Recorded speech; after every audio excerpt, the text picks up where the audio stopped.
क्या तुमको इंग्लिश बोलने में डर लगता है या बोलने में कॉन्फिडेंस की कमी है? तो डोंट वरी, क्योंकि अंग्रेज़ी किताब के पास है इसका solution.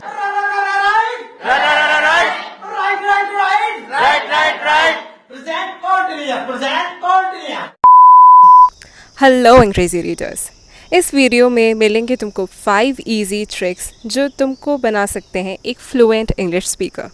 So without wasting your time, let's start.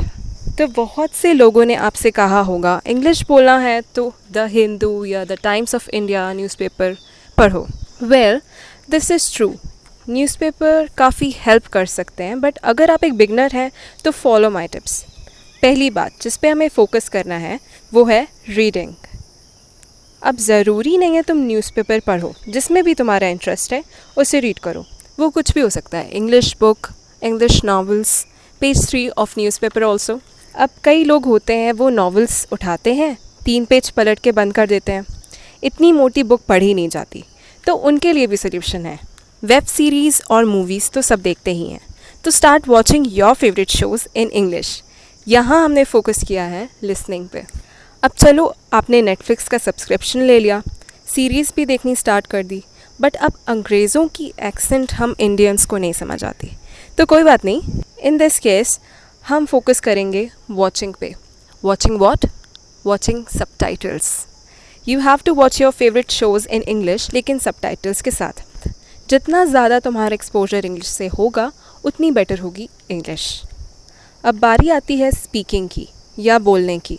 अब कई लोग सोचते हैं कि बोलने के लिए लैंग्वेज की ग्रामर का पता होना ज़रूरी है और फिर वो 30 दिन में इंग्लिश सीखो जैसी चीज़ों पे पैसा वेस्ट करते हैं, बट ऐसा बिल्कुल भी नहीं है। बचपन में जब हम हिंदी बोलते थे तो हमें भी व्याकरण का कोई नॉलेज नहीं था। तो बात यहाँ आती है कि अब हम बोलेंगे कैसे। तो इसके लिए तुम एक ऐसा पार्टनर ढूंढो जो तुम्हारी तरह इंग्लिश बोलना चाहता है, या पार्टनर नहीं है तो घर के किसी मेंबर को इनवाइट करो डिबेट के लिए। अब करना क्या है, कोई भी सिंपल टॉपिक उठा लो जिसमें तुम और तुम्हारे पार्टनर के व्यूज़ बिल्कुल मैच नहीं करते। अब जब बात अपना पॉइंट प्रूव करने की आती है या लड़ने की आती है तो सारा डर पीछे रह जाता है और मैटर भी नहीं करता तुम गलत इंग्लिश बोल रहे हो या सही, बस बोलना है। अब इतना सब कुछ करके तुम एक पॉइंट पे पहुंचते हो। इस पॉइंट पे तुमने इंग्लिश इतना पढ़ा, सुना, बोला है कि तुम इंग्लिश में सोचने भी लगते हो। तो जब तुम इंग्लिश बोलोगे तो वो फ्लुएंटली ही निकलेगी, बिल्कुल जैसे हम हिंदी बोलते हैं। और अगर तुमको लग रहा है कि इतना होने के बाद भी तुम इंग्लिश में नहीं सोच पा रहे हो, तो start thinking in English. English में सोचना चालू कर दो, you will definitely learn it. अब ये 30 दिन में होता है या इंस्टेंटली, ये डिपेंड करता है कि तुम इन टिप्स को कितना फॉलो करते हो। If this video was helpful, make sure you hit the like button.